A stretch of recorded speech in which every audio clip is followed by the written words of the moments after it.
A ver, de los problemas que han quedado pendientes, de las cosas que más les inquietan, ¿cuáles son aquellas que todavía no suenan bien en la cabeza? Aquellas cosas que quedan ahí medio inquietas, medio en el aire, que quisieran ustedes. Acuérdense que esta mañana es de diálogo, lo que tenemos de tiempo. A ver, ¿qué cosas de las que estábamos discutiendo les parecieron, o de las que faltan por hablar?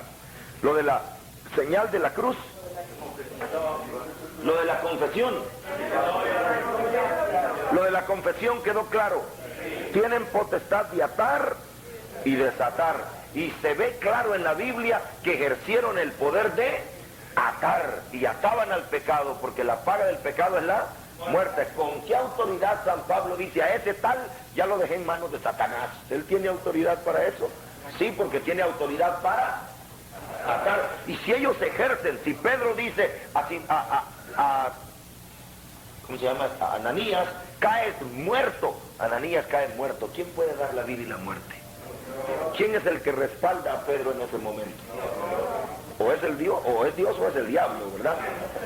Porque no podemos pensar que es pura psicología. Pedro lo hipnotizó.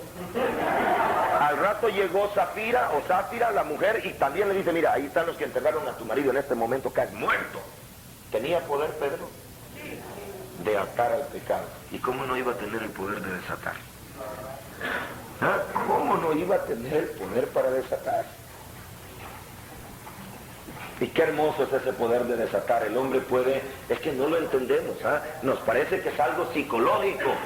No, ¿por qué? Yo les decía, hay confesionarios vacíos y un montón de psiquiatras que están bien llenos sus consultorios, porque uno necesita desatarse.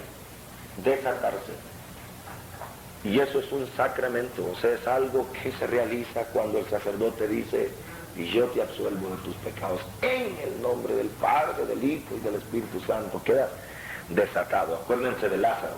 Jesús le dice, levántate. El muerto, ¿quién le dio vida al muerto? Jesús, pero dijo a los discípulos, desátenlo para que pueda caminar. Tiene vida, pero está atado. Desatar es el gran poder que fundamenta el ministerio de la reconciliación. Bien, hablemos ahora de ¿qué? Del celibato. ¿Sí?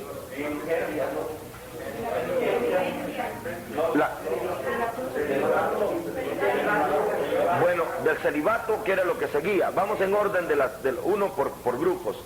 Celibato sacerdotal. Ustedes encontraron argumentos a favor y argumentos en contra. Dígame, léame, solo léame.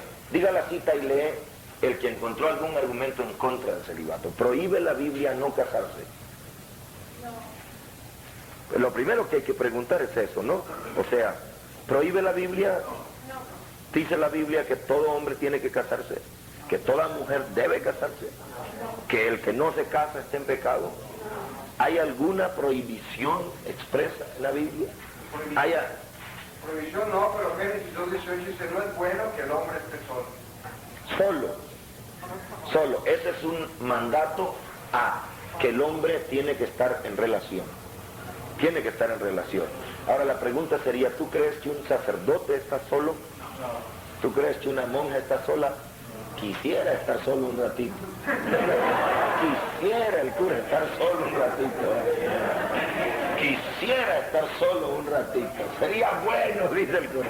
Sería bueno que me dejen solo si quiero un día. Yo también quisiera estar solo si quiero un día, ¿no? No, solo.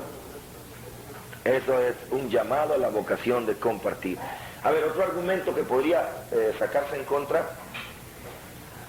Crecer, multiplicados y henchir la tierra. Pablo da un consejo. Sí. Que cada quien permanezca como está. Dice, no es orden del Señor, pero es un consejo. Sí. O sea, el celibato no es una orden, no es una imposición. Ahora vamos a caer en unas cosas que tenemos que reflexionar. Primero estamos viendo si hay algún impedimento bíblico, si hay algún tope para hacerlo, sí. Aquí en 1 Timoteo 3:2 dice, aquí, bueno, desde el 1, para que se entienda. Sí. De palabra, los obispos de presbíteros, palabra digna de toda fe. Si alguno desea el episcopado, desea una buena obra, así pues, es preciso que el obispo sea irreprensible, casado una sola vez, sobrio, prudente, de porte educado, hospitalario, capaz de enseñar, no dando al vino ni pendenciero, sino indulgente, ni mismo de querella, desinteresado. Sí, etcétera. O sea, casado una sola vez. Además, Pedro dice la Biblia que tenía suegra. Entonces, si Pedro era casado, si los primeros obispos de la iglesia eran casados, ¿por qué los otros no se casan? Ahora, dígame, ¿quién era la esposa de Pablo? No tenía esposa. Él dice, ojalá que todos fueran como yo, dice, que se quedaran sin casarse. Porque el casado tiene su corazón dividido. Ustedes pueden estudiar la primera carta a los Corintios, capítulo 7, versículo del 7 al 9. Versículo del 7 al 9. Pero sobre todo, podemos estudiar Primera Corintios 7, 33, 32, 35 y el 38. Me gustaría que leyéramos esto porque San Pablo es el que mejor expone. Antes de leer a San Pablo, también recuerden aquella cita de Mateo 19, 12, donde dice que hay eunucos que se hacen por el reino de los cielos. O sea, hay aquellos que se quedan imposibilitados, no físicamente, no castrados, no, sino ellos se hacen voluntariamente eunucos por el reino de los cielos, dijo Jesús. El que pueda hacerlo, que lo haga. El que pueda entender esto, que lo entienda. Pero San Pablo es el que explica mejor la tesis del celibato en esta carta. Leamos por favor un momentito, 1 Corintios 7, 7, 9, luego 32, 35 y 38. Escuchemos con atención. Personalmente quisiera que todos fueran como yo, pero Dios ha dado a cada uno diferentes dones, a unos de una clase y a otros de otra. A los solteros y a las viudas les digo que es bueno quedarse sin casar como yo. Pero si no pueden controlar su naturaleza, que se casen, pues más vale casarse que consumirse de pasiones. Sí, el 32.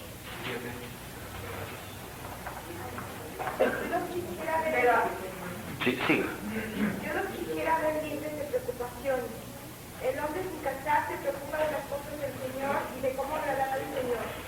Al contrario, el que está casado se preocupa de las cosas del mundo y de agradar a su esposa y está dividido. Qué bueno que de eso se preocuparan los casados, de agradar a su esposa. Qué bueno sería. ¿Y qué dice el versículo 38? Que es el versículo más importante. Así pues, el que se casa con su novia hace bien y el que no se casa hace mejor. No, eso dice el 38. No, sí, pero es que estoy... No, es decir, eso también está bueno. Eso está bueno. Lo que estaba pensando era donde San Pablo explica, entonces tenemos que estudiarlo, entre algunos de estos versículos está, ¿verdad? Dice que cada uno, según el llamado del Señor, ¿verdad? Cada uno. A ver, ¿dónde si lo encuentran? El 25 dice algo también. No, eso no, pero donde dice... Es que en el pensamiento también habla de que dice, según creo tener el Espíritu de Dios. No, donde dice el 7:7. 7 y 8. Dice, me gustaría que todos los hombres fueran como yo, pero cada uno tiene de Dios su propia gracia. Uno de una manera, otro de otra manera. Yo pensé que ese era el versículo. Sí, es 7:7. Ese es el versículo que explica el celibato con mayor exactitud. 7:7. Mi deseo sería que todos los hombres fueran como yo, mas cada uno o cada cual tiene de Dios su gracia particular. Qué interesante esto, su gracia particular.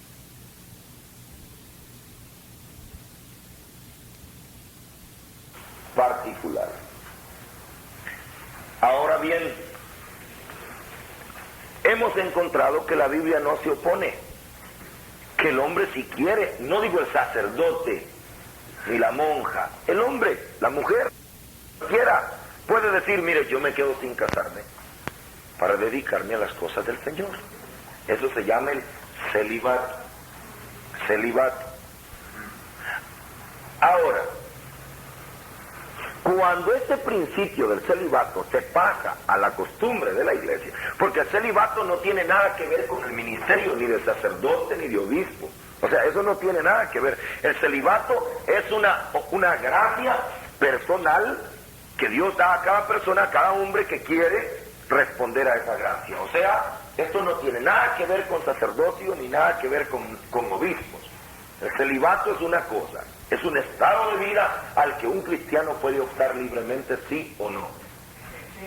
¿Sí o no? Sí. Más o menos sí o más o menos no. No. ¿Sí o no? Punto. Ahora, la pregunta es esta, y esta sí es una buena pregunta que se la tiene que discutir la iglesia. ¿Por qué es obligatorio el celibato para los sacerdotes? Tu corazón estaría dividido, dice Pablo. O sea, por razones pastorales. El sacerdote necesita estar dedicado totalmente a eso, sin divisiones, sin estar atendiendo a la esposa, atendiendo a los hijos, atendiendo al ministerio. Algo así como los médicos deberían ser célibes también, ¿verdad? Para que vengan como los militares, deberían ser célibes, como los atletas. Hay gente que se hace célibe por una carrera. Para poder salir adelante y ser científico, se hace célibe. Hay jóvenes que son de las olimpiadas, van a ver ustedes que son célibes. Para no tener ninguna distracción en lo que están haciendo, no se enrolan, dice Pablo, en otros negocios. El que compite está tratando de llegar a la meta. Ahora, aparte todavía es, ¿por qué la iglesia puso esto como una condición? Y yo quiero decirles que esta es una costumbre tardía, o sea, no es una costumbre de los primeros siglos, es una costumbre tardía que se introdujo precisamente por esa disponibilidad misionera para poder ser enviados y salir de un lado para otro. No digo yo que a mí me gustaría no tener esposa e hijos, no, hoy los llamé por teléfono a la casa, yo estaba preocupado, estoy con mi corazoncito ahí también, que ya me empezó a dar mamitis, ya siento mi corazón, ¿no? Pero es una carga poder llevar la iglesia y poder llevar la familia. Además de una carga de ese tipo, es una carga económica. La iglesia lo hizo para evitar que el hombre dedicado al Señor anduviera también como uno anda a veces, ¿verdad? Viendo a ver cómo es que van a estar las cosas, si están claras las cosas, no, cómo es que se va a ver la cosa ahí, no, uno anda preocupado de ver cómo va a conseguir, porque ¿qué me trajiste, mamá cuacuá? ¿Qué me trajiste para cuacuá? No, es terrible educar los hijos y tener una casa y un carro. Imagínense que a los curas los tratan de pisteros, o no digo pisteros, aquí es pisteros del borracho. No, de pisteros, ¿cómo llaman aquí? De centaveros, ¿verdad? Los tratan de centaveros y son célibes, imagínense, con 5 hijos. Ahí te los echo encima. No, si el sacerdote, el presbítero, o como quiera usar la palabra, porque esa es otra discusión, ¿no? Como llamar padre a uno de los que está. El título oficial que tiene la iglesia es presbíteros. Presbíteros, ese es su título oficial, presbíteros, que quiere decir ancianos, o sea, dirigentes de la comunidad. Ese es el título oficial. Les hemos llamado sacerdotes por la palabra que viene de sacerdat, que quiere decir los que dan las cosas santas. Sacerdat, los que dan la Eucaristía, dan la palabra, dan las cosas santas. Por eso se llama el sacerdat. Y los llamamos padres porque ellos son los que engendran, según el lenguaje de Pablo, a la nueva vida a los hombres. Por eso se llaman padres, ¿verdad? Porque engendran en la nueva vida a través de la predicación y del bautismo, sobre todo porque bautizan, son padres. Y San Pablo mismo lo dice, no podéis tener 1000 maestros, pero Padre es solo uno, yo, dice él, ¿verdad? Así dice Pablo. ¿Sí? ¿Le encontraron la cita o no? Bueno, donde habla con Timoteo que dice, mi hijo... No, esa específicamente. Podéis tener 1000 maestros, creo que es a los tesalonicenses. ¿Sí? Ahí está una concordancia. Busquen en la concordancia la palabra Padre, alguien que pueda buscar. Padre, solo yo, dice, que os engendré. Mire qué tremendo lo que dice Pablo, ¿no? Porque él dice, 1000 maestros podéis tener, pero Padre es solo uno, yo, dice el que es terrible, ¿no?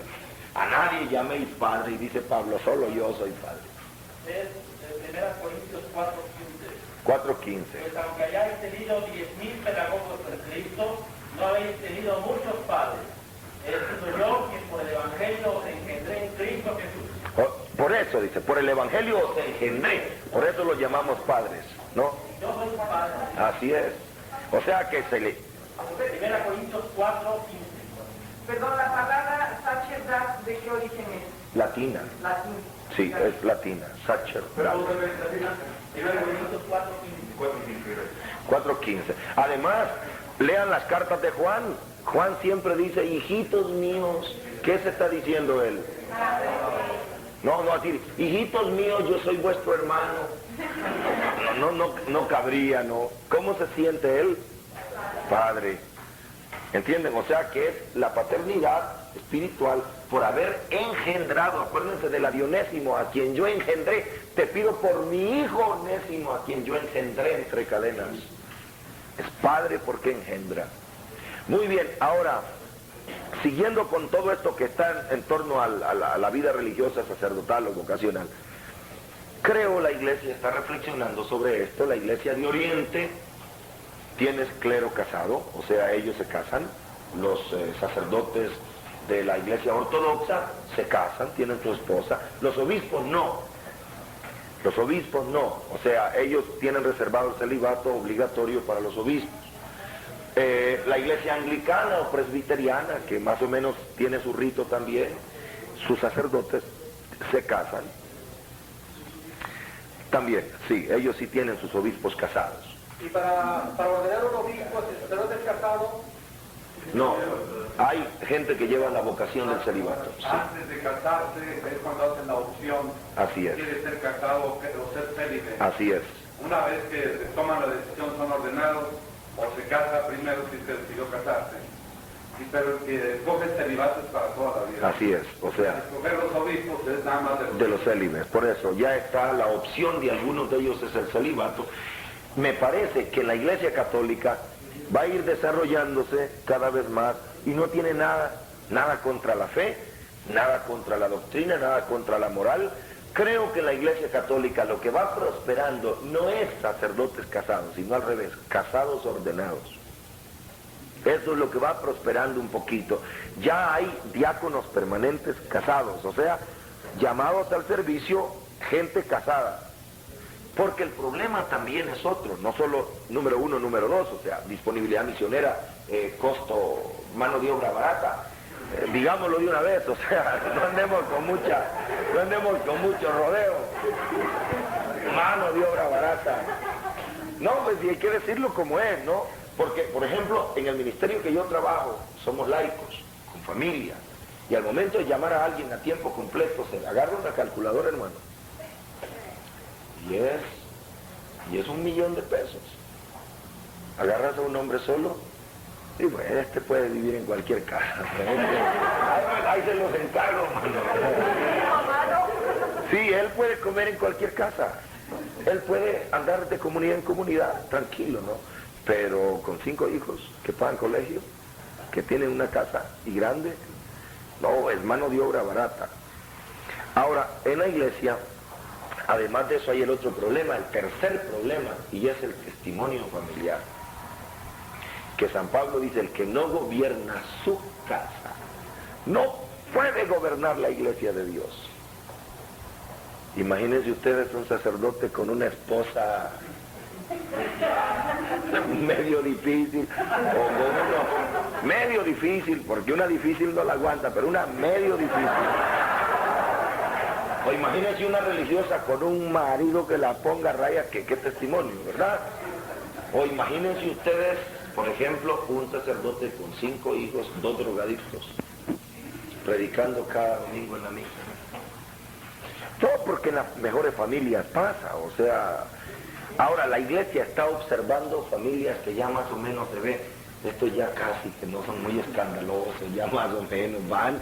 Entonces a estas familias que ya son un testimonio, que ya avanzan, a estas la iglesia quizá pueda confirmar en el don, en el ministerio, porque ya son un testimonio. Y es que es un riesgo. Por ejemplo, yo mismo tengo mis 4 hijitos chiquitos, pero yo no estoy seguro de cómo me vaya a ir. Le oro al Señor, los estoy formando, educando, pero es un riesgo. Y entonces lo más fácil es evitar ese riesgo, ¿no? Lo más fácil es evitar ese riesgo. Son razones pastorales, pero no razones bíblicas. El celibato sacerdotal y religioso no tiene imposición bíblica. Lo que tiene es imposición eclesial por razones pastorales. Y como la iglesia lo puso, la iglesia lo puede quitar. Lo que no puede la iglesia es negar a los que quieren optar por el celibato libremente, porque ese es un derecho que viene del Señor. Hay una razón teológica para el celibato, y que es que la iglesia occidental lo ha estado tratando, y lo trató sobre todo en el concilio y después en alguno de los sínodos, y se vieron todas estas razones prácticas pastorales, y se vio que teológicamente no sostenían, así como para decir hay que sostener el celibato por esto. Como la razón más profunda fue la identificación con Cristo, el seguimiento de Cristo que permaneció célibe. Sí, o sea, en el caso del sacerdote, si él va a representar a Cristo, es una mejor representación de Cristo si él se presenta célibe como Cristo, ¿no? Y tener a la iglesia como su esposa. El modelo no es Pedro ni es Pablo. Exacto, o sea, sí, Pedro. No más pues esta parte de la objeción que sale, que esa disciplina en la iglesia no es absoluta, porque hay casos en que se han ordenado a casados, y en la iglesia reciente son los siguientes casos. Cuando un ministro de otra iglesia casado se convierte al catolicismo y va a seguir en su ministerio, se le permite seguir ejerciendo ese ministerio sacerdotal estando casado. Eso entra en la legislación de la iglesia. Y hay un segundo caso aquí en América Latina, en la diócesis de Las Lajas, en Venezuela. Yo lo conocía, es un hombre casado, su esposa vive, entregado al servicio de la iglesia, fue llamado al presbiterado y está ejerciendo su ministerio. Es un caso muy especial, muy raro. Está ejerciendo el ministerio sacerdotal con el permiso respectivo de Roma. Pero digo, es un caso muy aislado. No conozco las circunstancias de este segundo caso, más que a la persona sí la conocía, bien de saludada, porque me impresionó que me dijeran que así era. No sé las razones que hayan pasado, pero sé que fue con la autorización de Roma en este caso. Las Lajas, Venezuela. Sí, hay 2 cosas importantes. La primera es cuando se habla, pero los sacerdotes deberían casarse como Pedro, casado como los otros. Es que el modelo no es Pedro. El modelo es Cristo, como están diciendo. Eso es muy interesante también. Y si la boca. En el fondo es estar seguros que la Biblia, porque la gente dice, ¿por qué no se casan los sacerdotes? La Biblia dice que todos los hombres deben casarse. ¿Dónde dice? ¿Dónde dice? A ver, díganme ustedes, ¿dónde dice? A henchir la tierra. Ahí no veo yo. Y los estériles y las estériles que no van a henchir nada. Entonces, ¿qué? No, hermano, no hay que tomarlo tan biológico el asunto, ¿no? Tenemos que ver el fondo, el espíritu de Dios al hablar estas cosas. Sí, Ricardo. Tengo una pregunta. Si fue la práctica del principio, el casarse, los obispos. No, perdón, Ricardo. La práctica fue que gente casada que se convertía era llamada a esos ministerios. Eso. ¿Qué fue que causó el cambio? ¿Fue 1000 años después o yo no sé exactamente? No hubo nunca cambio. Lo que hubo fue las dos cosas que estaban creciendo juntas. Por ejemplo, Tito, Timoteo, Juan, Pablo, eran dos corrientes en la iglesia. La corriente de ministerios célibes y la corriente de ministerios casados. Crecieron juntos, no hubo nunca cambio. Lo que hubo después fue la experiencia de que daba mejor resultado con los célibes, por todas las razones pastorales que hemos enumerado. Pero nunca fue que dijeran, ahora ya no más casados, solo célibes. Fue progresando la experiencia. En los primeros siglos se puede estudiar, yo en este momento no tengo un estudio hecho de historia sobre el particular, pero es fácil hacerlo. Se puede estudiar, por ejemplo, de grandes hombres, dirigentes de iglesias que eran casados, ¿verdad? Y se puede estudiar igualmente de gente que era célibe. Nunca fue uno primero y otro después, crecieron juntos en la primitiva iglesia, eso creció. Y por razones pastorales se fue viendo en la práctica. Yo creo más que todo por la disponibilidad misionera. Lee los Hechos de los Apóstoles, que si alguien era casado como Áquila y Priscila, andaban juntos. Pero cuando se fue Marcos, se fue Tito, se fue Timoteo, se fue Tíquico, esos bandidos se tuvieron que quedar así nomás viajando con Pablo, porque no pudieron realizar matrimonio porque Pablo lo llevaba de un lado para otro. Sí, perdón.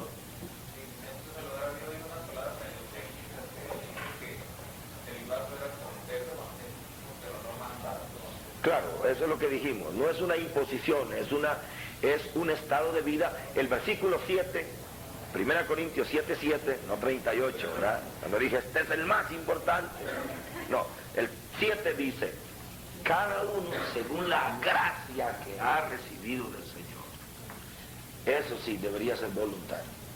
Y eso es lo que la iglesia tiene que discutir un poco, si es impositivo en los seminarios, condición sine qua non, o sea, sin la cual no puede seguir adelante un seminarista. Eso es lo que la iglesia está discutiendo. Mientras el Papa, Juan Pablo II, o sea, el Papa, no se va a cambiar, ¿no? Dicen que llegó un día Jesús a donde el Papa, Juan Pablo II, y le dice, mira, Juan Pablo, ¿no crees que eso del celibato debería meditarse? Nunca. ¿Y no crees que de eso? Y empezaba Jesús a hablarle al Papa, dice, mientras yo sea Papa, nunca. Y a Jesús yo no le pregunto nada. Entonces el Papa le preguntó a Jesús, Jesús, mira, dime, ¿cuándo habrá otro Papa polaco? Mientras yo sea Dios, nunca.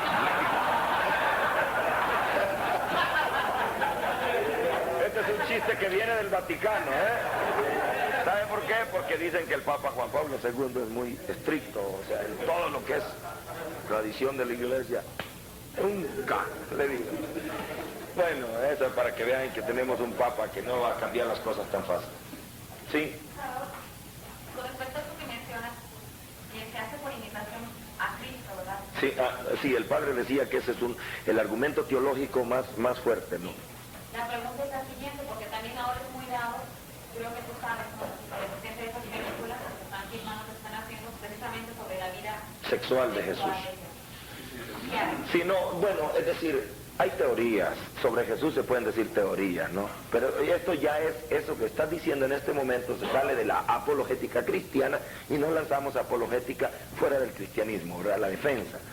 No, es interesante el tema, ¿no? Hoy se va a poner de moda, en estos días se va a debatir tremendamente sobre Jesús, su persona. ¿Era hombre, era Dios? ¿Sabía Jesús que era Dios? ¿O no? ¿Tuvo tentaciones? ¿Cayó el Señor?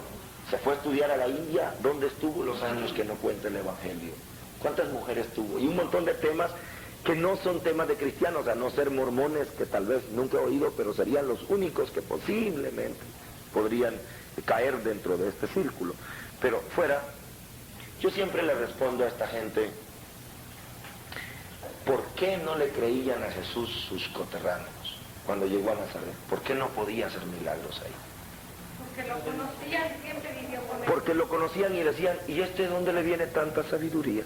¿Que no es este el hijo del carpintero?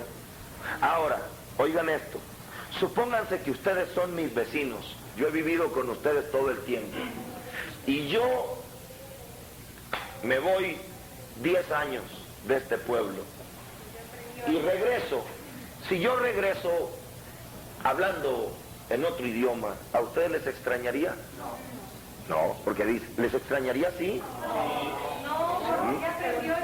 No, porque dice, mire, oigan una cosa, perdón. Mire, para ser apologeta hay que tener mucha agilidad mental, o sea, hay que seguir el hilo, seguir el razonamiento, tenemos que ser tremendamente lógicos, porque si no somos lógicos, la lógica es tal cosa, por lo tanto tal cosa. Hay que tenerlo bien lógico, ¿no? Si yo vivo con ustedes y de repente, sin moverme de aquí, de un día para otro, el día de hoy yo vengo y les empiezo a hablar en chino o en alemán, ¿les extrañaría? Sí. ¿Y este? ¿Cómo aprendió?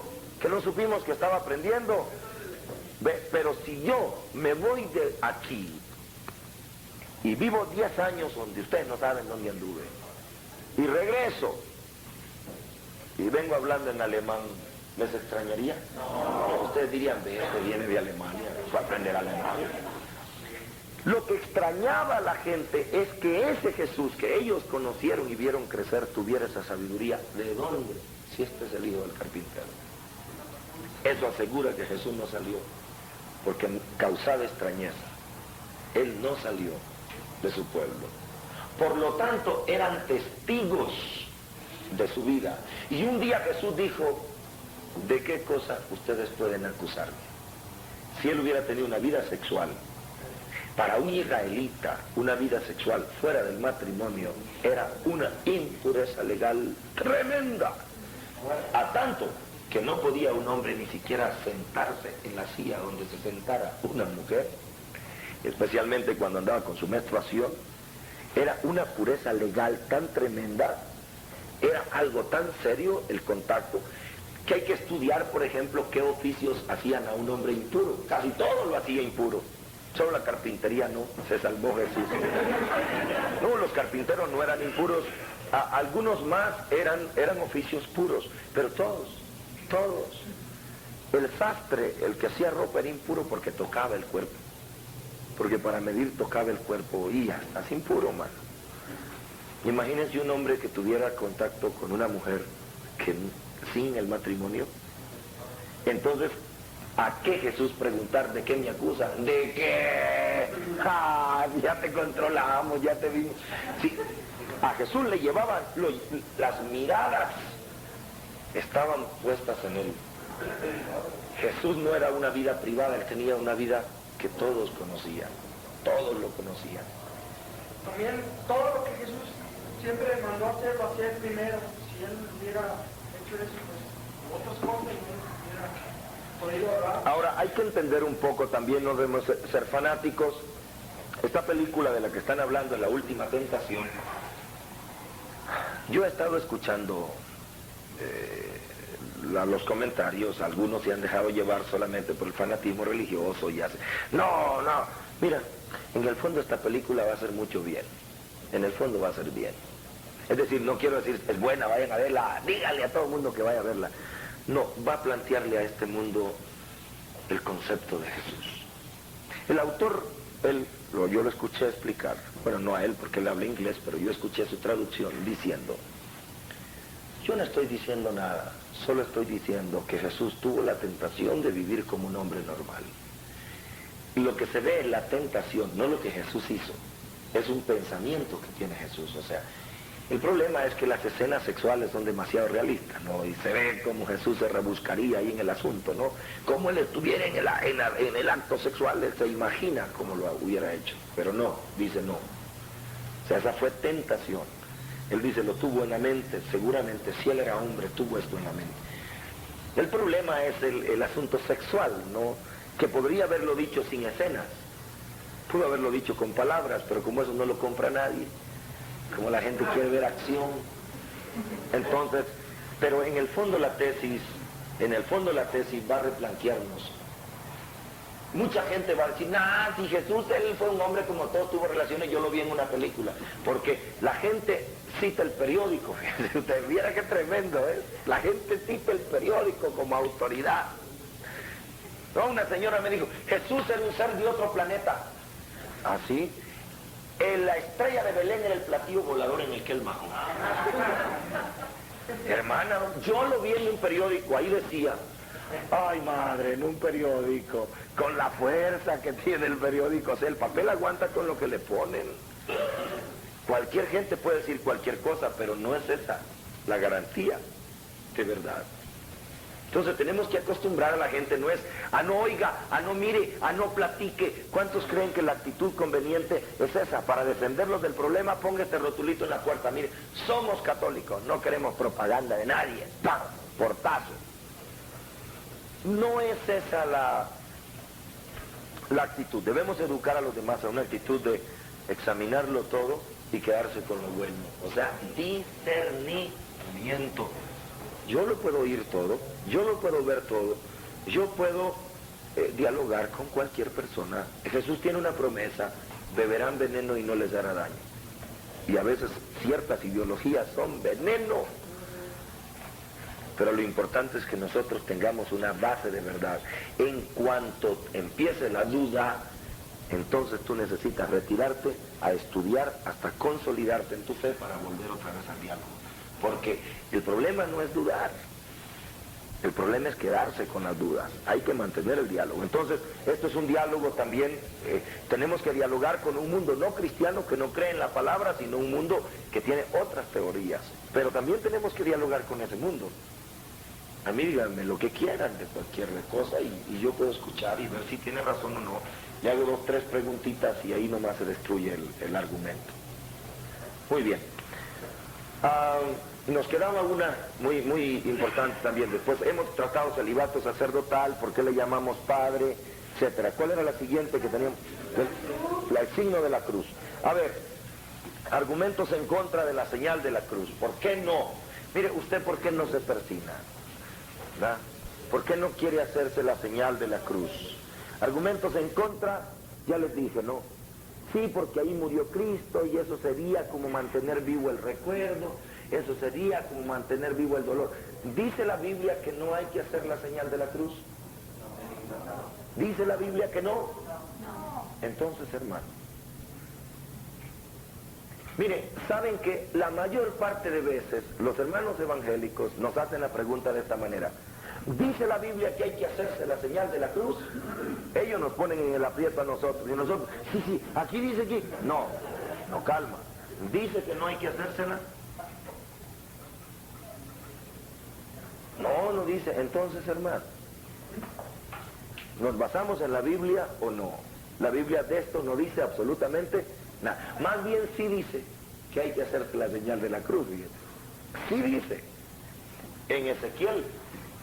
Miren lo que dice Ezequiel capítulo 9, versículo del 4 al 6.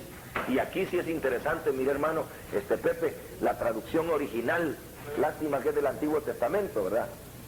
Ezequiel capítulo 9, versículo del 4 al 9. Miren la traducción tendenciosa que hace la Biblia protestante de este texto, precisamente para borrarse la señal de la cruz. Escuchemos con atención. ¿Qué dice? Ezequiel 9, del 4 al 6. Escuchemos. Alguien que lea, por favor. No, leamos de la Biblia católica primero. Y Yahvé le dijo, pasa por la ciudad, por Jerusalén, y marca una cruz en la frente de los hombres que gimen y lloran por todas las abominaciones que se cometen en medio de ellas. Y a los otros oí que les dijo, recorred la ciudad detrás de él y herid. No tengáis una mirada de piedad, no perdonéis a viejos, a jóvenes, doncellas, niños y mujeres matados hasta que no quede uno. Pero al que lleve la cruz en la frente, no le toquéis. Empezad a partir de mi santuario. Palabra de Dios. Eso era la señal que venía desde el Antiguo Testamento, desde el Éxodo. ¿Se acuerdan que la sangre del cordero cubría las puertas y el ángel exterminador pasaba? También Rahab, la prostituta, en el libro de los jueces tenía un trapo rojo que amarró en la ventana de su casa, y todos los que estuvieran adentro de esa casa no iban a perecer. Eran señales protectoras. Y la cruz, en el profeta Ezequiel, dice que se la hicieron en la frente y a todos aquellos marcados con la cruz iban a ser protegidos de la destrucción. Era un símbolo de salud, símbolo de protección.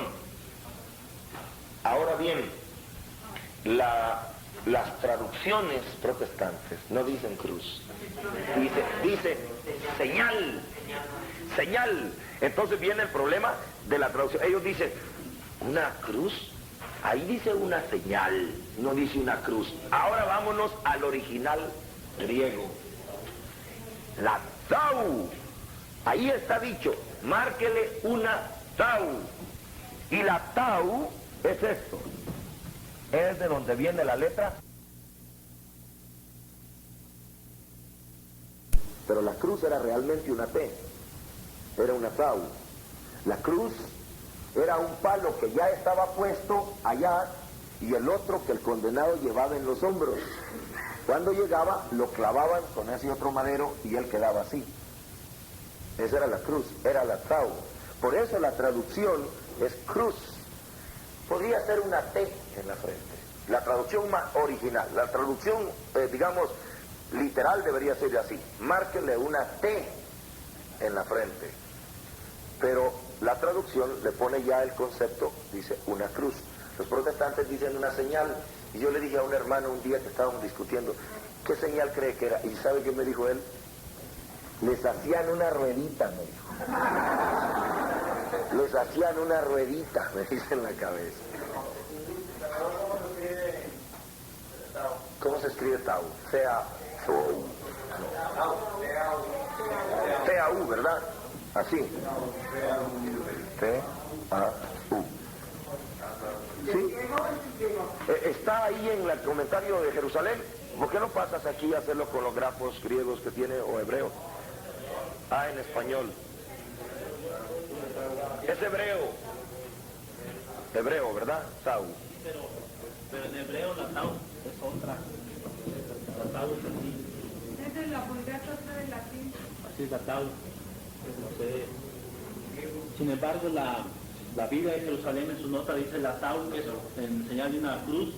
No sé si en este tiempo de Ezequiel la forma de escribirse la tau haya sido distinta, pero en la común y corriente hasta el día de hoy la tau es así. La mayúscula. La mayúscula. No hay mayúsculas y minúsculas, es la misma. Deberíamos entrar en un estudio, ¿se acuerdan que les dije que a veces nos quedábamos cortos? Porque a veces hay que irse a los originales, pero si la Biblia de Jerusalén lo dice, yo me quito el sombrero, porque la Biblia de Jerusalén es la Biblia comentada por los hombres que están adelantados en el conocimiento de la Escritura, ¿o no? Yo prefiero seguir a los de Jerusalén, a la Escuela Bíblica de Jerusalén, ¿sí? Además, se podría trabajar con una figura solamente, ¿verdad? Hay un importante paralelo en la Biblia de Jerusalén, Apocalipsis 7:2-3, y lo señala como el sello que se le da a poner a todos los que estaban. Sí, o sea, esa es una figura, pero lo importante es que sí se marcaba. Ahora, ahí no nos podemos apoyar. Ahí dice, entonces los católicos deben persignarse. No dice así, no. Solo dice que no hay nada en contra, más bien hay cosas a favor de la cruz. Y más, eso solo es una figura, es un símbolo. Pero veamos estas otras cosas. Gálatas 6:14. San Pablo dice que él se gloría en la cruz de Cristo. No lo considera una cosa despreciable. Gálatas 6:14. Leamos por favor rápido estas citas. Gálatas 6:14. En cuanto a mí, Dios me libre gloriarme si no es en la cruz de nuestro Señor Jesucristo, por la cual el mundo es para mí un crucificado, y yo un crucificado para el mundo. Palabra de Dios. Él dice que se gloría en la cruz de Cristo. Dice también que la cruz de Cristo es fuerza de Dios. 1 Corintios 1:18. 1 Corintios 1:18. Rápido, por favor. Rápido y fuerte.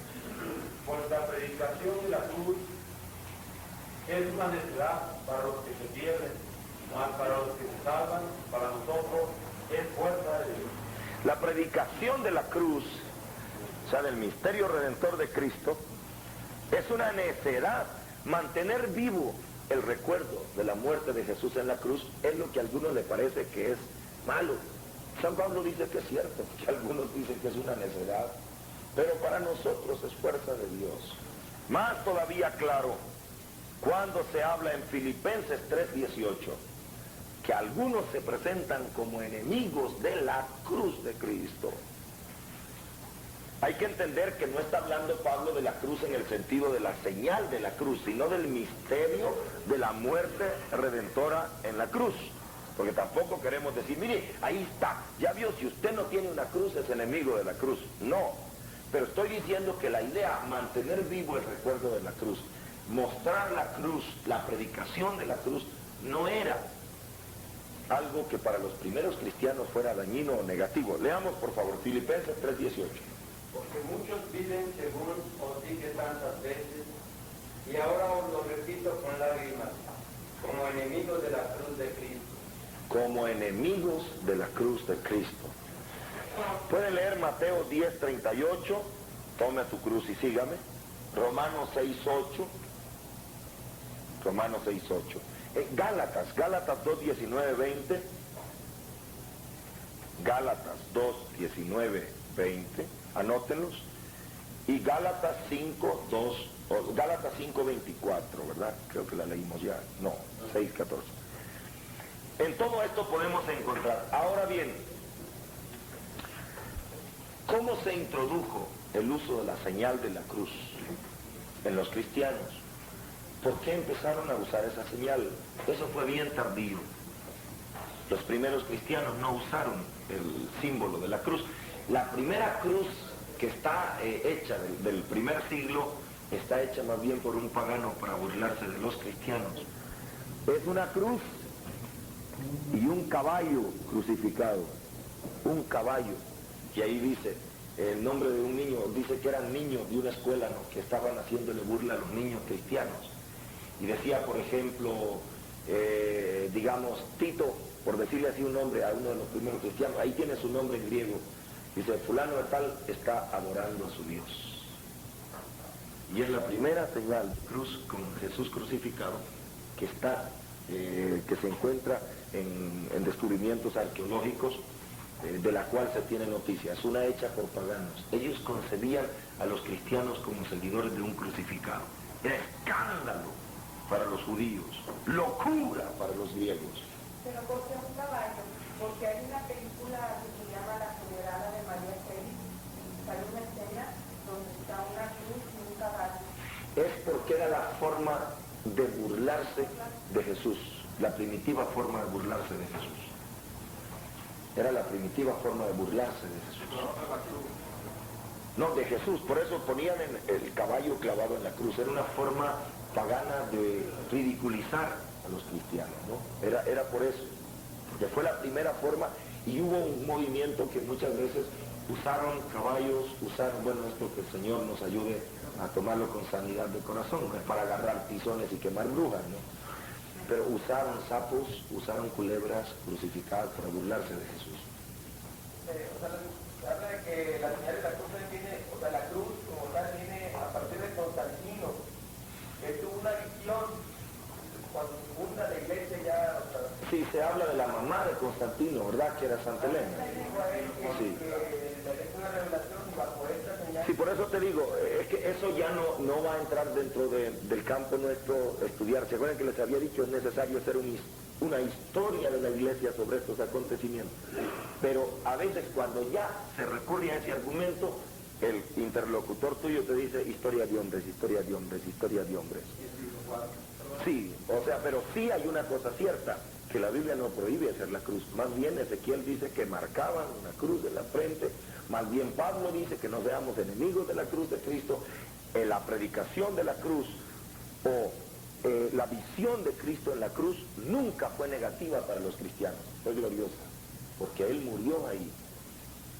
Decías que los libros que fueron escritos en la deportación fueron escritos en griego, ¿verdad? Sí. Ezequiel fue un profeta llevado cautivo a Babilonia. ¿Se fue deportado también? Entonces, quisiera saber por Los qué grafos. en hebreo. No sé, está preguntando por qué la Sau que él menciona es en hebreo si él estaba posiblemente escribiendo en griego. ¿Cuál sería el equivalente de la Sau en griego? Ya, mira, disculpa, yo tendría que conocer griego y hebreo y en eso soy débil. En griego es una T. Eso puede ser, fíjate, que como él está escribiendo posiblemente deportado, habría que, ya sería, eso es interesante lo que le está haciendo, investigar, porque en griego, yo me apoyo en la autoridad de Pepe, que él sabe un poco más acerca de esto, dice, en griego sí es una T, la correspondiente a esa letra. Pero no, hombre, si los comentaristas de Jerusalén dicen, hermano, ya ellos ya le dieron vuelta al griego, al hebreo, al arameo, a todo eso, ya le dieron vuelta, tenerlo por seguro. Ellos no van a decir nada que no esté bien argumentado científicamente, porque la Biblia de Jerusalén la están respaldando hasta iglesias protestantes, ¿sí? Así se escribe Sau en griego. ¿Ah? Es una T. Bueno, y los hermanos evangélicos que dicen que lo que el Señor les mandó a hacer fue una ruedita, había que ver quién le apoya la idea de la ruedita, porque habría que ver, ¿verdad?, quién les apoya la tesis de la ruedita, sí. Bueno, por ejemplo, los testigos de Jehová no aceptan una T ni una cruz, sino ellos solamente aceptan un palo vertical, un madero. Sí, ellos dicen que fue colgado en un madero. Es que es cierto, lo que estaba puesto era un madero. Era eso, lo que estaba puesto. Pero el patíbulo era el otro palo que traían los condenados. Era el patíbulo. Entonces, fue colgado en un madero. La Biblia dice que fue colgado en un madero porque era colgado en este madero. Ahí. Y era, ahora, con los estudios del Santo Sudario, se descubre más. No era clavado en la palma de la mano, sino entre el cúbito y el radio. Sí. Dice Sau exactamente, pero es que en griego como en hebreo se llama igual Sau. Yo la puse en hebreo ahí, pero en griego mayúsculo, en el arquetipo no había minúsculas, que fue como lo escribió ella, no había minúsculas, eran puras mayúsculas, tú hablas de los famositos mayúsculos. Sí, los mayúsculos. Pero el mayúsculo es una T, así no sabe. ¿Cómo es? Esto es lo que yo sabía. O sea, qué alivio que dimos vuelta y me dieron. La ignorancia es atrevida. Yo sabía esto por los pequeños estudios que... esto, que fue, ¿saben qué? San Francisco de Asís tomó ese símbolo. La Sau de los franciscanos. Él se firmaba siempre así, Sau. Él siempre ponía ese símbolo. Y ustedes ven algunos franciscanos que no tienen la cruz como nosotros y se distingue que son franciscanos porque tienen la cruz así. Así.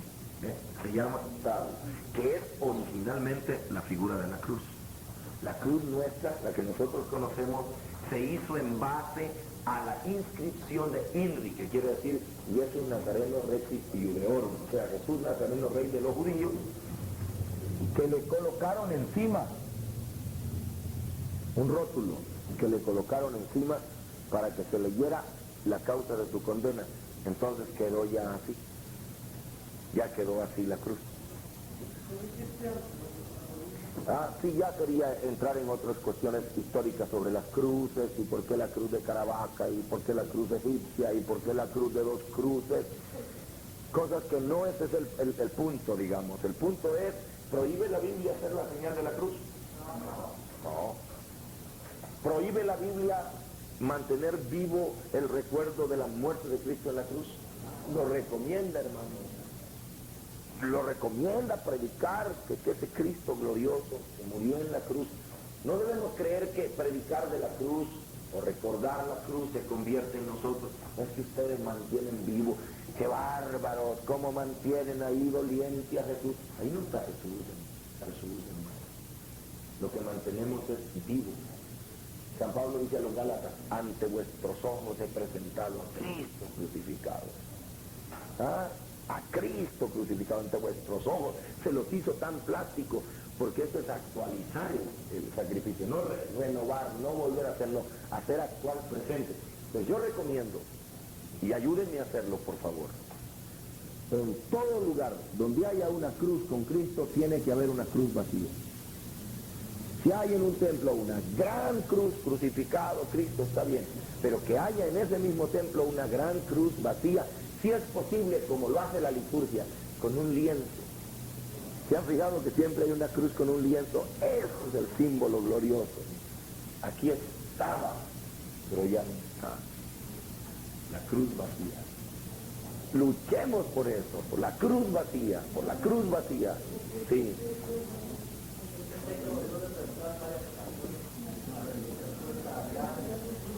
Y es parte de la liturgia que yo no entiendo.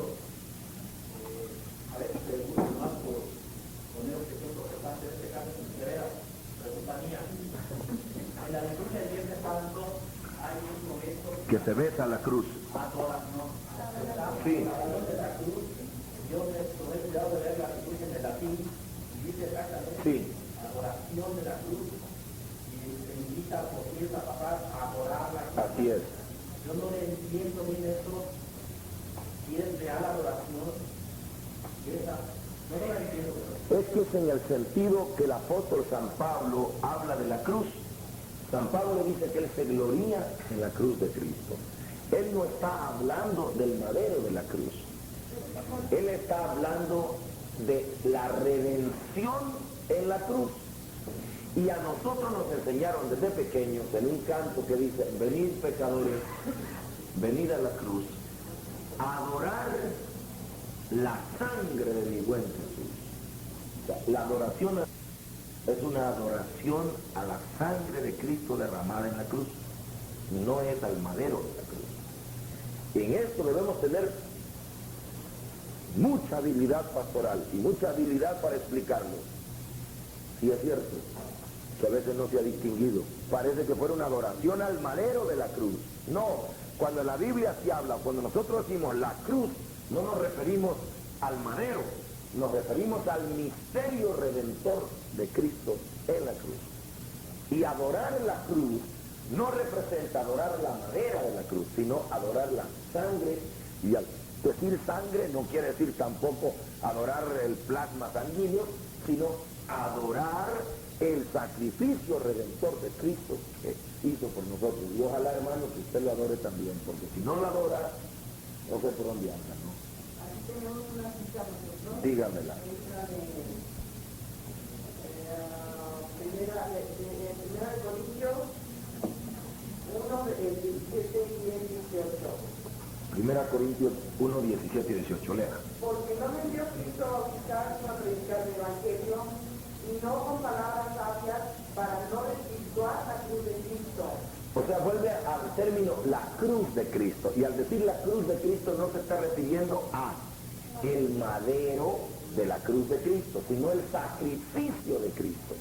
Pues la predicación de la cruz es una necedad para los que se pierden, mas para los que se salvan, para nosotros es fuerza de Dios. Claro, o sea, la predicación de la cruz o la adoración de la cruz o cualquier cosa que tenga relacionado, no hay que confundirlo con el material, el madero de la cruz, sino hay que llevarlo al acto de redención que en la cruz hizo Cristo por nosotros.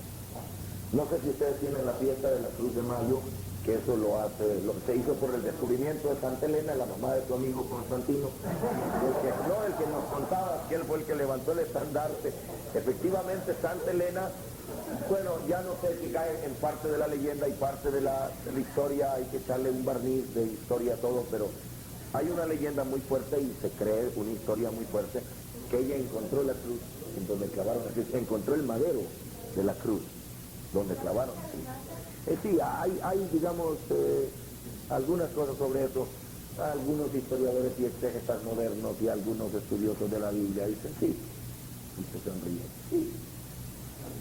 Como quien dice, si eso le ayuda a usted, siga creyendo, ¿verdad? Yo he platicado con gente que está a la vanguardia de estas cosas y les pregunto sobre eso. ¿Y usted qué dice? Me quedan bien. Sí. No hay nada así seguro, cierto, 1000%, ¿no?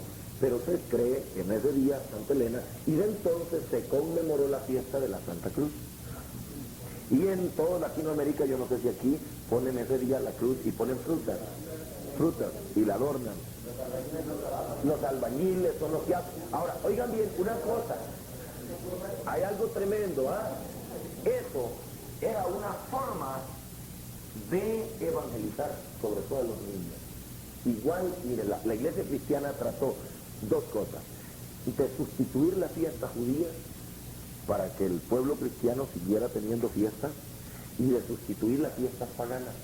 Bautizó fiestas paganas. Por ejemplo, la Natividad se celebró el día que se celebraba el día del sol naciente, entonces se celebró la Natividad. Y así la iglesia fue bautizando, entre comillas.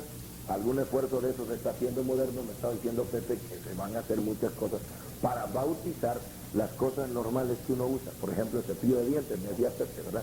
Le van a poner un tipo de cepillo de dientes con una frase que dice: purifica, Señor, mis labios. Ajá. No, pues, entonces ya van a ver que después de usar cepillo de dientes va a ser de cristiano. O sea, que todo el que se cepille los dientes va a ser cristiano, ¿no? O sea, mire, no, oigan, en esto los primeros cristianos fueron creativos. ¿Por qué cree usted que se llama basílica las iglesias más grandes? ¿Por qué son basílicas? Porque eran las plazas frente a los palacios de los reyes donde se hacían los comercios y negocios.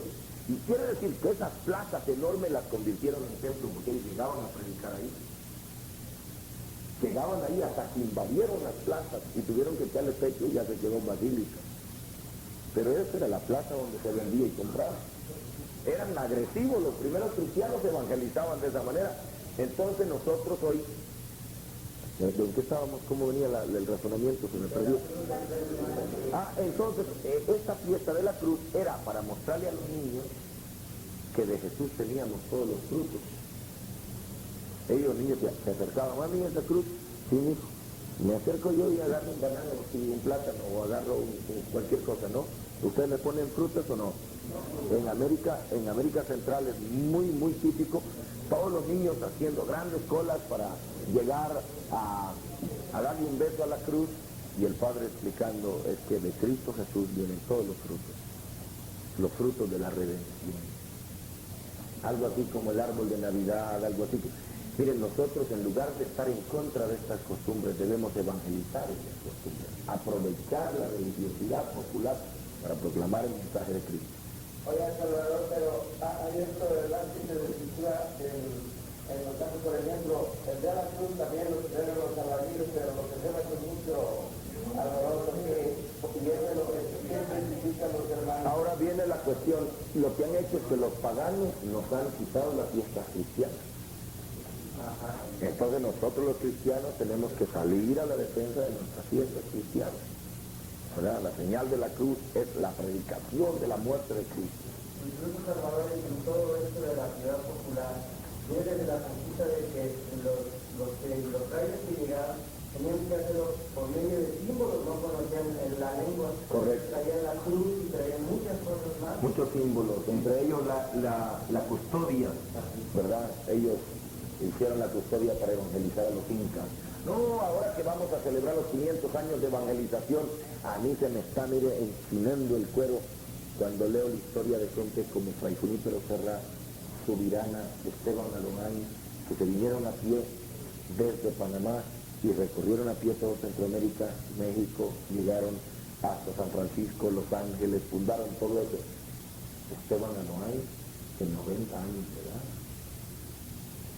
con una cruz y un evangelio en la mano, caminando por todos los pueblos, con un caracol, sonaba el caracol, todos los indígenas llegaban a oír el sonido del caracol, y él les tocaba música con un caracol, le mostraba la cruz y les hablaba de Cristo, y les enseñaba a decir: Jesús, Jesús. Cuando vinieron otros misioneros, todos estos pueblos sabían decir Jesús. el nombre por encima de todo nombre. San Francisco Solano. Yo iba a ir el próximo mes, tengo todavía aquí, ahora que regreso a Guatemala, voy a ver si voy o no. Voy para Argentina a hacer programa de televisión en el lugar donde está todavía en un santuario, que era un santuario para el violín de San Francisco Solano. ¿Qué les parece? Los indígenas no entendían nada de nada, palabra de nada. ¿Y cómo? Hay que entender. Hoy es fácil que venga cualquiera con una Biblia y que alegue y se lleve a convertir a uno, no solo pescar en pecera. Porque en pecera es fácil pescar, hermano. Hay que pescar en el mar. No, pescando en pecera, ¿quién no, verdad? Pero pescando en el mar, allá donde están los peces salvajes. Y San Francisco Solano nada, pero tocaba el violín, se ponía el violín, con el violín, y todos los indígenas solo esperando que no hubiera un indio sordo, ¿verdad? Que lo matara, que no le oyera la música, porque todo el mundo, solo esperando que no viniera un indio sordo y le pegara un flechazo, porque todo el mundo se quedaba tan enamorado y a través de la música. Por eso todos los pueblos latinoamericanos tienen en su folclore bailes de moros y bailes de no sé qué, bailes de... ¿Se han fijado? Todos eran actos sacramentales, autos se llamaban, autos sacramentales de evangelización. Perdón, hermano. Ahora sí, el año pasado, un compañero, un estudio sobre las personas para preguntar. Es una bien interesante, para mí fue un gran descubrimiento. Por ejemplo, las posadas eran 6 días antes, son 9 ahora, 9 días antes, se celebraban los indígenas para celebrar el Día de Reyes. Los franciscanos que llegaron no los recibieron ni tomando esas fiestas, pidiendo a Roma la autorización, cristianizaron los 9 días, las posadas tan famosas, que eran representaciones igualitos, los alimentos de la en vez de la carne humana, carne de animal, el pulque, en vez de pulque, con agua de casa o... Qué lástima. No, qué bueno. Miren eso. O sea, el problema es que eso que la iglesia hizo al comienzo, nosotros nos ponemos a criticar. ¡Ay, qué hicieron los misioneros! Los misioneros hicieron mucho. Lo hemos dejado perder. Y ahora son las posadas y uno cree que son chupas o son cosas de... Hay que evangelizarlo. ¿Puedo complementar eso de las posadas? Compleméntelo. Sí. La piñata tenía vecinas, también llegó a México, a algunos de los pero era el símbolo, o sea, de los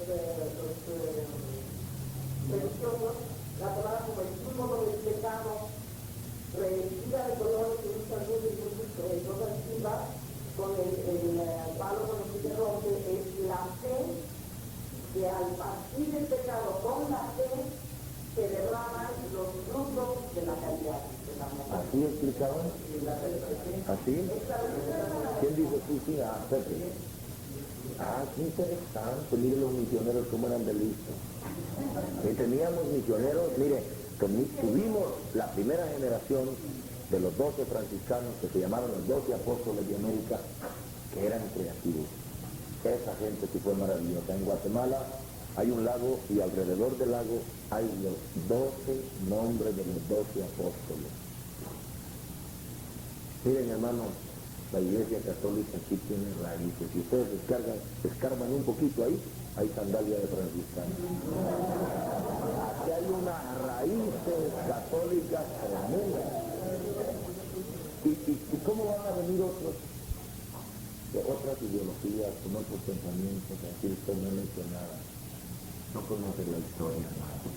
Me dijo un muchacho de Guatemala, es que la iglesia ha sido oscurantista, no enseñó. Y le dije, tú eres estudiado, ¿sí? Veo que por lo que me estás hablando has estudiado un poco, pero de todas maneras, y me dice él, yo soy un ingeniero. Así, qué bueno, hermano, disculpa, tú eres un profesional. ¿Dónde estudiaste? En la San Carlos. ¿En la qué? En la Universidad de San Carlos, ¿no te suena la iglesia ese nombre de San Carlos? Pues sí, fue la iglesia oscurantista la que abrió las universidades. Aquí la iglesia oscurantista fue la que abrió las universidades. Y tú eres profesional gracias a la iglesia oscurantista que abrió universidades. A la iglesia oscurantista que trajo la imprenta. A la iglesia oscurantista que te enseñó, que te evangelizó. Hay que ver al hermano Pedro, fue el primero que enseñó a leer y a escribir a los indígenas. ¿Sabes cómo se llama el hospital de México, el central? ¿Cómo se llama? No, el central, el hospital. El hospital central de toda América Latina tiene que tener el mismo nombre seguramente. No sé si aquí. ¿De Jesús? ¿Cómo dijeron ahí? No, ahí os dijeron el nombre. Un nombre que quiero que mencionen. No. San Juan de Dios. Casi todos los... Si no, mire, algunas veces el hospital se cambió el nombre por cualquier reformador o por cualquier gente que dijo nombre, quién sabe quién. Por ejemplo, en Nicaragua todavía le llaman San Juan de Dios, pero vamos a ir a los estudios históricos, ¿no? Todos los hospitales que se fundaron bajo el nombre de San Juan de Dios. ¿No se suena el nombre de San Juan? Sí, porque ese hombre recogía a los enfermos. Fue el primero que consiguió casas para albergar a los enfermos. Cuando toda la sociedad los despreciaba y los dejaba morir en la calle, hubo un San Juan de Dios de la iglesia oscurantista que se dedicó a los pobres, a los enfermos. Y actualmente todos los enfermos despreciados por todos los hospitales del mundo tienen cabida en hospitales católicos. Y yo me alegro cuando hermanos de otras iglesias empiezan a tener orfanatorios, empiezan a tener hospitales. Qué bueno, hermano. Ya es hora de amar a Dios en el hermano Jesús. Es uno de los argumentos apologéticos más grandes de la iglesia católica. Hemos sabido muy pocos textos de la Biblia de memoria, ¿cierto?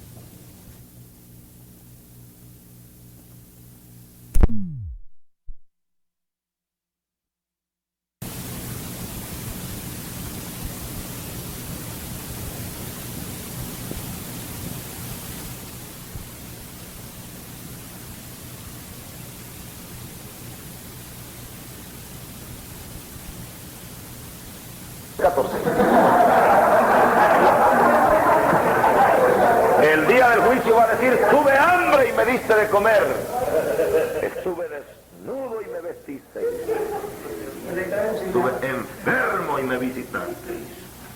Las obras de amor son las que al final cuentan. Señor, yo me sabía 5 salmos de memoria. Ah, qué bueno, hermano, qué bien, hombre. Y fuiste solidario con el dolor de tu hermano. No me quedaba tiempo por estar leyendo. No te conozco. Voy a decir algo que es una elucubración bíblica. Esto sí yo lo digo que es una elucubración, que es un manipuleo de la Biblia, que es un chorizo que voy a hacer. Pero a mí me ha impresionado mucho. San Pablo, yo creo que si hacemos un buen estudio le vamos a agarrar un poquito de más fundamento bíblico a esto. Oigan, San Pablo considera siempre a Sara y a Agar como las dos vertientes de los hijos de Abraham. ¿Se acuerdan que hablaban de los hijos de la libre y los hijos de la esclava? Eso es bíblico, ¿no? Eso sí tiene fundamento. Que son los agarenos o ismaelitas o los que ahora son los árabes, ¿verdad? Y los judíos. Pero yo lo aplico también a este simbolismo. Agar era vieja, era arrugada, perdón, Sara era vieja, era arrugada y estéril. Agar era joven y bonita y fuerte y fecunda. Y cuando Agar empezaba a tener su bebé o tenía ya su embarazo, empezó a despreciar a Sara. Oh, vieja arrugada, vieja estéril, vieja infecunda. Pero el Señor dijo, mándala al desierto, porque el lugar es para la esposa. La Iglesia Católica puede parecer vieja, arrugada si quiere, porque los años dan arrugas. estériles si usted quiere. Hay tantos que han predicado y tantos que han hecho.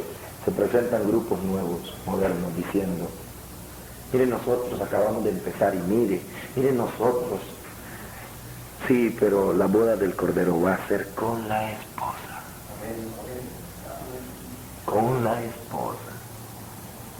Nosotros estamos en la iglesia de Cristo Jesús. Y el Señor al final la va a preparar, dice, para que se presente sin arrugas. Quiere decir que le va a dar su planchada, porque es necesario su cirugía plástica. No, es que si dice sin arrugas, es que tenía arrugas, ¿no? O sea, porque si no diría se va a presentar como es, joven y hermosa. No, dice que la va a engalanar, la engalanará con joyas. La Biblia dice que la va a engalanar, no dice que ya está engalanada. No dice que ya está sin arrugas, la presentará sin manchas, sin arrugas. Y nosotros estamos como trabajando para quitar arrugas, para engalanar. Cuando venga el Cordero, porque la vida de Jesús transcurre entre dos bodas. Un paréntesis, la boda de Caná. Empieza el ministerio de Jesús y otra boda lo cierra, la boda del Cordero, para dar a entender que toda la vida cristiana está entre dos bodas. Como quien dice que la vida cristiana es una alianza de amor y de fidelidad, el símbolo de la boda. Cuando venga el Señor, se va a casar con la esposa, no con la amante, la esposa.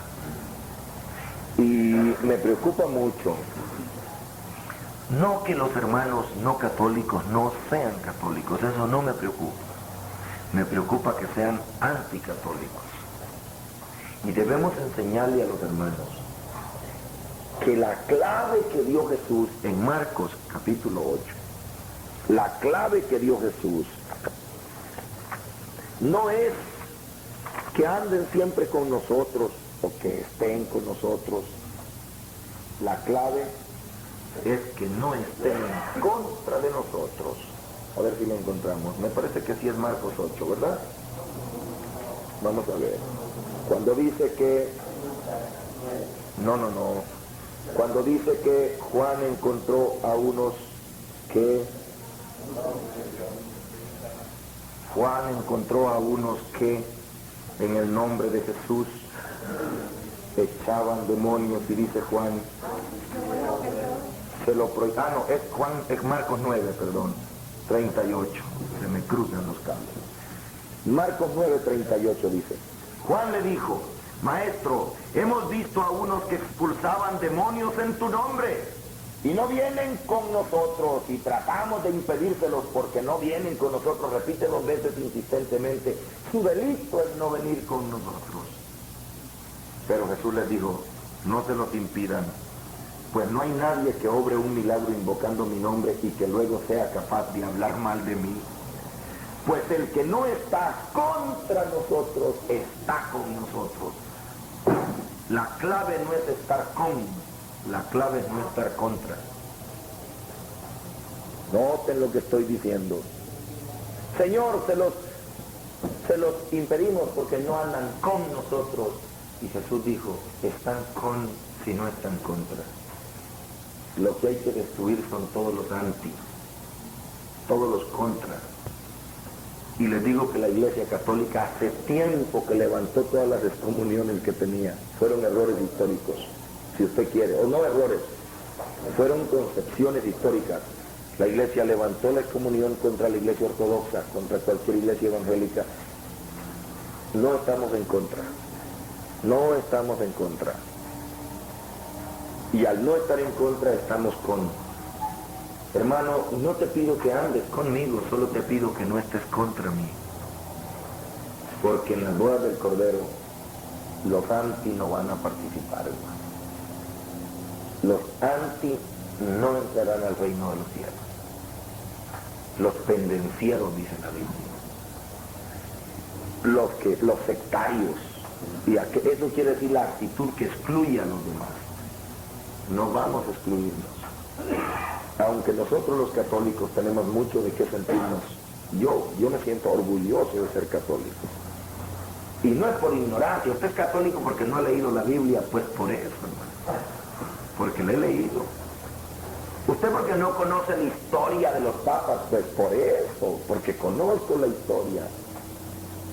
Usted porque no se ha dado cuenta que hay muchos católicos que viven mal, pues por eso, porque si esta fuera iglesia sostenida por hombres como esos, ya no estuviera. Si sigue es porque la sostiene Dios. Si se basara en hombres, en cambio grupos no católicos que sigan a un líder, se muere o se cae el líder y todo se acaba. Muere un papa, ponemos otros más. Y sigue la iglesia de la fe. No es una iglesia fundamentada en hombres, sino en el poder y la palabra de Dios. Y cuando venga el Señor, Sara, arrugada y aparentemente vieja y estéril, va a salir a las bodas del Cordero. Nuestra iglesia, engalanada. Tiene que ser solo al final. Mientras hayan hombres, habrán problemas. Yo me voy a ir a una iglesia donde todos cumplan, donde todos sean santos, porque ahí son hipócritas, ¿sí, hermano? Sí. Si encuentras una iglesia de esas donde todos son santos, no te vayas a meter porque te las vas a arruinar. Así como están buenos. Si tú te metes, se la arruinas. Un hombre como vos arruina cualquier iglesia. El hombre que anda buscando en los demás la perfección. Yo no ando buscando que los demás sean perfectos. Ando buscando caminar con gente como yo, porque Jesús era amigo de pecadores. Ay, hermano, ¿tú crees que Jesús era amigo de los perfectos? Él era amigo de pecadores. Y no es para seguir pecando, sino para caminar con los que van quedándose atrás. No queremos una iglesia de superhombres que deje al mundo tirado. Queremos una iglesia que se compadezca. Sacerdotes al estilo de Hebreos 5, que puedan sentir compasión por los débiles, porque ellos mismos se sienten débiles. Y va a venir el Señor, hermano. Ya va a venir a casarse con la novia. Así que más vale que se vayan metiendo en la cabeza de participar en esa boda del Cordero, y no van a participar los que estén anti, sino los que estén con. Si no están contra, están con. No esté contra, esté con, y celebremos juntos este encuentro con Jesús. Amén. Gloria a Dios.